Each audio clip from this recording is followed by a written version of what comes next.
Hello and welcome back to Norfolk Replies. Today we're going to be looking at the election results and what may come in the future. I'm joined by Richard Porritt, the political editor for VDP. Hello, nice to see you, Richard.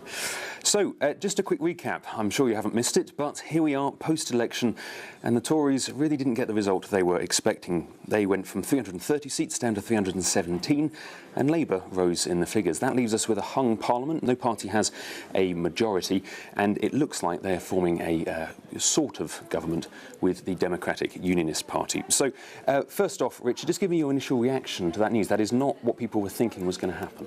Well, it was quite a shock when we got the exit poll at 10 o'clock on polling day.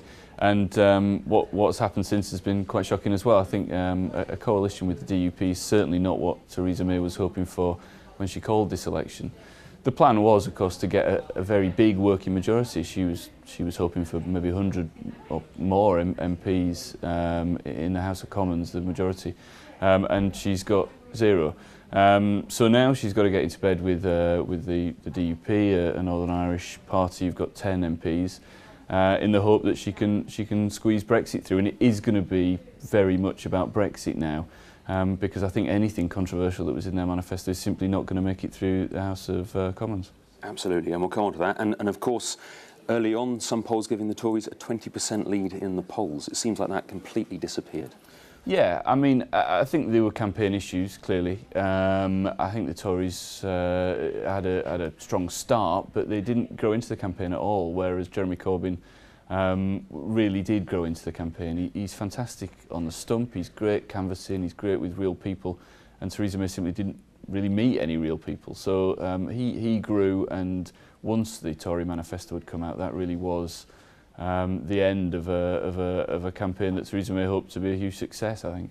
Well, we got the results, of course. Just give me an idea of what you're hearing from local MPs. Norfolk stayed the same. We've still got 7 Tory MPs, 1 Lib Dem, Norman Lamb, and 1 Labour, of course, Clive Lewis in Norwich South. But what are you hearing from particularly the Tories off the back of the result? Publicly, they're very much supportive of their leader, and they want to get behind her, and they want to move forward as best they can. Privately and a little bit more quietly, certainly on Friday and Saturday, they were perhaps a little bit more scathing of what had gone on. I mean, I've heard lots of refrains about what a dreadful campaign it was and how difficult it was for them on the doorstep. It seems like there's been certainly a mixture of responses. There was a very interesting article, George Freeman, who was re-elected as MP for Mid-Norfolk and a Conservative, of course. He's the chair of the Prime Minister's Backbench Policy Board, so you'd assume he'd know what was roughly going on. But in the Telegraph the other day, he wrote there were many reasons for what went wrong: a woeful campaign, a shambolic manifesto process, and the undemocratic concentration of power in the hands of an inner circle. That's pretty scathing. George obviously not very happy about the fact that he didn't see that manifesto before it went to the printers. And I think he's got a really good point. The Prime Minister is well known for keeping a very small cohort around her that she trusts and not really opening up to anyone else. I think in this instance, and when you're writing a manifesto, obviously, you need to take as many views as possible. I'm sure George would have been a very welcome addition to that. And his article in the Telegraph was very outspoken and lots of fun. I think he makes some very good points, frankly. He's absolutely right. So overall then, the Tories that you're hearing from, there's a mixed response, but it's a kind of wait and see, I suppose. I think that what we're going to see is Theresa May hanging on for the short to medium term. There's not an obvious leadership candidate. Some people might say Boris, but he's not as well liked as you might think within the party, within the members. And I think we need another year, another 18 months for someone to grow into and to be groomed for leadership.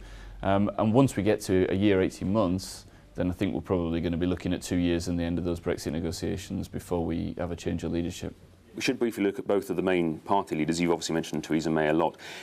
People are saying she's obviously a lot weaker without a full majority, but just as a character, as leader of the Tory party, you do think she's safe for the moment? Yes, but I mean, that's dependent on lots of things. If she drops another clanger, and she simply can't go on, then the Tories are very ruthless. They will lose her. Make no mistake about it, the only reason she's still the leader of the Conservative Party is it's the right thing to do for the Conservatives right now. And Jeremy Corbyn, an incredible result for him, 229 up to 262 MPs. Clive Lewis tweeted a picture the other day from the Parliamentary Labour Party. He gets a standing ovation as he walks into that new group, and of course some seasoned campaigners as well. Clearly his stock is risen. Well, I think everyone was expecting a Labour leadership contest this summer. We seem to have one every summer, but we're not going to get one this summer, and quite right. Jeremy Corbyn had a fantastic campaign.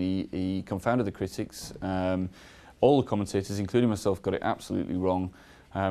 It was clear that he was having a good campaign, but having a good campaign and then turning that into votes is a different step, and he's managed to do that. And I think the difference between the Labour manifesto and the Labour campaign and the Tory manifesto and the Tory campaign was that he offered people hope. And whether he could have delivered on that hope if he'd got into government is something quite different, but the fact that he gave people something to aspire to and something different is the reason that he pulled so well. And I think, you know, they really can now go on the offensive. They really are on the front foot. I hate Corbyn. I couldn't stand Corbyn. But yet his policies made sense. Why do it? Stupid. Absolutely stupid thing to do. The way that she conducted herself through it wasn't right. She didn't go any TV debates. And as for Jeremy Corbyn, you know, that's your other choice. He did very well. The people came on and they criticise, but they don't actually say what they want. They don't give anyone a straight answer, and at the end of the day, nothing. Corbyn's proposing all these great, well, like the NHS, sort that out, but where's he getting the money from? I think it's far more important to get a stable economy before you start fleeing or trying to get this money from, I don't know where he's going to get it from. I think it's quite unjust. Like, I think hopefully it's a step in sort of the right sort of Liberal direction with more Labour seats, but I think that eventually, like, we sort of need a sort of bit, I would expect a sort of a bigger shift. Theresa May called the general election where I feel she didn't need to, because we had most of the seats. I felt that basically it was a waste of time. We'll move on to that bigger national picture. You mentioned earlier the DUP, the Democratic Unionist Party, a Northern Irish party. Many people may not be entirely aware of who they are. Just in 30 seconds, just give us an idea of who the DUP are, what their policies are. Well, they don't like women's rights to choose over abortion. They don't like. They want a softer Brexit than you might think, although they certainly campaigned for Brexit. That basically lies in the fact that they want a soft border between North and the South in Ireland. They've got some questionable roots, but their leader now is reasonably well liked inside her own party, and she's very safe. And they must be delighted with what's happened. It's a complete fluke of the numbers, of course, but they now are the kingmakers. And with their 10 seats, they put the Tories over that crucial figure for a majority of MPs. As you say, that makes them very powerful.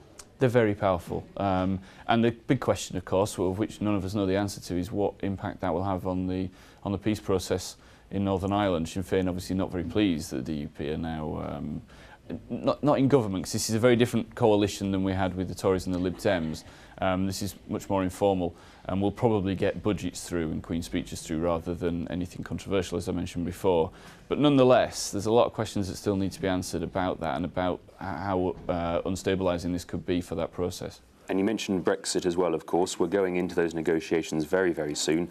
Theresa May's whole point being, vote for me, give me a majority, strong voice in Europe to negotiate all the bits of Brexit that need to be sorted out. That is now not the case. What's that looking like? I think what the Tories want to do now, and I've heard it from special advisors rather than MPs, but nonetheless, they want to reach out to Labour and they want some kind of consensus on what's going to happen with regards to Brexit. They do want to start those negotiations because it looks really weak, I think, if those were put back by any reasonable amount of time. But one special advisor said to me yesterday, I think this is telling, that they'd be quite keen to share the blame when it comes to Brexit. They think that if they